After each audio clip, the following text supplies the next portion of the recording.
Hello and welcome back to Easons.com. My name is Stephen Boylan and I'm absolutely delighted to welcome Patricia Scanlan to Easons. Her newest novel, A Time for Friends, has just been published by Simon & Schuster. Patricia, thank you very much for coming in to see us. This is a first, Stephen. There you go. I've been coming for 25 years to Easons and this is the first. First video interview. This is your 19th novel, I believe.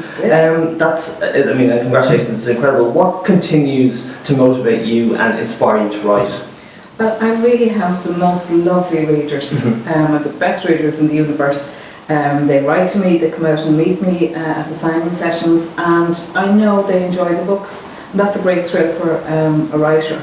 I have a vivid imagination. It never rests. I was cleaning the sink out the other day before coming out on book tour, and a short story, the guts of a short story popped into my head, and all I wanted to do was go and sit down and write it, but I haven't had time to do it yet. I'm very blessed that I do have that imagination, because I think, I don't have to force myself to write, and for me that's brilliant still after 25 years. Still a pleasure to write. It is. It's, I escape into, like when I was writing A Time for Friends, my dad wasn't too well and I had a brother who wasn't too well, and I was able to escape into the book myself, into this world that I create, and this is what I love, that when you have readers and you can bring them into a world, they might be having a bit of a hard time themselves, and you can bring them into another world and they immerse themselves in it and they enjoy themselves for a couple of hours. That to me means I've done a good job. When you say you were inspired to write a short story, for you, when you get an idea, how do you know whether it's a short story or a novel, or can a short story develop into a novel, or do you have that immediate instinct to know? Well, it just so happens that I'm writing a book of short stories for Christmas. Oh, very good. So the mindset is now short stories. But I never know. When I wrote Forgive and Forget, I didn't think it was going to end up as a trilogy.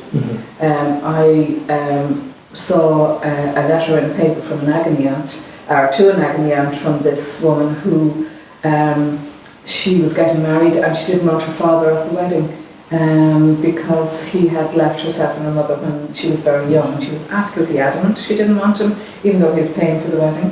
And the wife wanted the ex-husband to be there. She had moved on and she felt he was her father who was paying, he should be at it. So there was a big row going on. Right.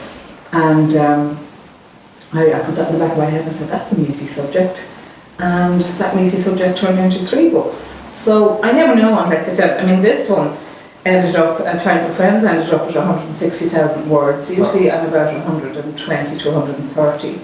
I got my maths wrong at the beginning when I was doing my time frame. I said, 1990 is not too far back, because that's when City Girl came out. Yeah. And I remembered it. And I remembered kind of life then, and there was no mobile phones,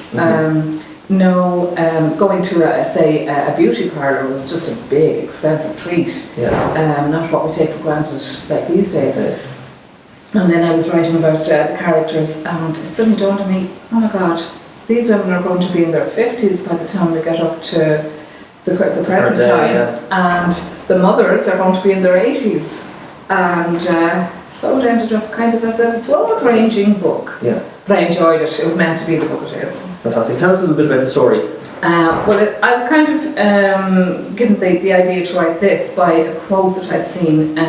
When do you stop flying over oceans for somebody who wouldn't jump over a puddle for you? And so because I usually write books about really good friends, it was a real treat in a way to write about the dysfunctional friendship, the frenemy, which practically every woman on the planet has. the friend who is secretly jealous and undermines you, or the friend you give all and they take and take and take, and then you ask them for a favour. Oh, I'd love to do it for you today, but I just can't. So when I said I was writing about this theme, so many people, their eyes would light up and they tell me the most horrendous stories about their frenemies. I also wanted to write about a mother who's juggling career, marriage, stroppy teenagers and ailing parents, and trying to keep everything in the air, and just not feeling that she's getting supported by her husband as much as she should be, and the exhaustion of it all and the irritation of it all, and women will identify. I just write about the universal themes, really. Yeah. And as you say, there's a lot of different kind of age periods in it, so it has a huge involvement. Yeah, well, I'm so lucky in that I have a very broad range of readership. I have from 13-year-olds to 90. a lady of 87 wrote to me when I was writing the trilogy and said, please hurry up, she wants to get to be ended. So I'm very lucky that I have a broad range. And I like writing about different age groups as well. Yeah. Very lucky that I have loads of nieces who keep me au fait with jargon and makeup and pop music and everything like that. Yeah. So I don't have to depend on myself. But as I say, you've got a broad range of readers. A question I always wanted to ask you was, have you ever been tempted to write another genre of book? Will we ever get a gritty crime novel from Patricia Scanlan? Yeah, crime wouldn't be my thing because I wouldn't know how to start. I know you're supposed to start from the end and move backwards. I don't think I'd be able to do that to kind of fill a book with devious detail. I'm not sure. I've never tried it. I would like to write some more children's books. I did write The Bad Girl, and this little buggy keeps coming into my head called The Buggy Who Took to His Wheels. So I might do that someday. I like the short stories in that they challenge you to kind of be concise, a different style of writing. I love that you can see a beginning, a middle and an end, whereas 160,000 words takes quite a while. Science fiction, I like science fiction. So I was just going to ask, are you a big kind of genre reader?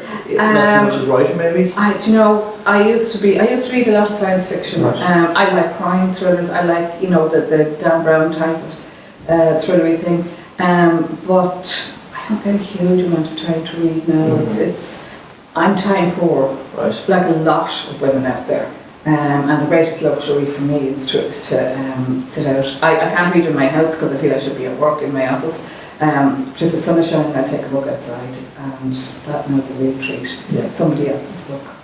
I know something that's very close to your heart is the issue around adult literacy and that sort of stuff. Can you tell us a little bit about the work that you've done in that in the past? Well, we have a new series out, Stephen, Series 8 with the Open Door adult literacy books, and it was when I worked in the libraries. I had written my first two novels, City Girl and Apartment 3B, and a man came in looking for something. He had gone back to one-to-one tutoring with Nala, and he was looking for something suitable. He just told me how mortified he was reading Tom and Mary Go to School. And when I went to look, there was a very poor selection and very badly produced. I'd be mortified nearly reading it, And I thought, this is terrible. And one of the tutors said, you should write a book. She was kind of joking. I said, okay, I will then. So it was a huge challenge because you had to remember you were writing for very intelligent people who, to no fault of their own, maybe they were dyslexic or maybe they missed school for some reason or other and they just fell behind, had kind of missed out on learning to read properly and were coming back into the emergent readers, as we call them. And so you had to make sure you're writing adult books, page turners, but that your vocabulary and your sentences were short and simple.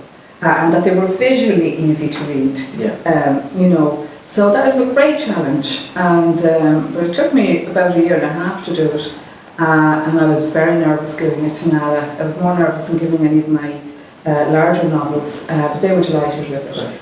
And then I said, it would be great now if we had a whole series of books by different authors. Which is where the Open Door series came from. I thought that was a marvellous idea. The publisher said, oh yeah, that's a great idea. And Nala said, oh yes, that's a great idea. Nobody did anything, so I rang about a year and a half later. I rang up Edwin Heagle in New Ireland, and he came on board, and he was fantastic, and produced the most beautiful books, very elegant, and they've taken off wonderfully. And this year we have Ciara Geraghty, fabulous book, Catherine Dunn, Clett Caddell, Roddy Doyles, and Claudia Carroll, does a lovely one as well. So there's a really good selection of books out there for people maybe whose English isn't their first language, or for the emergent reader who's come back to learning how to read properly, or just for people who like a good short story. Yeah.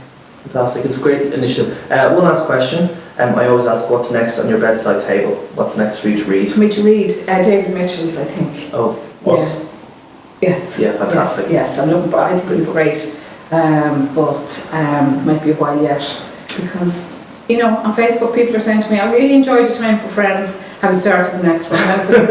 So, but I will. That's what I want to read, and I have to give Girl on the Train of Ash. As well? Yeah. Bit of a thriller. Yeah. Okay, well listen, congratulations again, and thank you so much for coming in to speak to us. Pleasure. Time for Friends is available in the #1 bestseller promotion in all Eason stores and also on Easons.com. All signed. All signed. We'll see you again soon.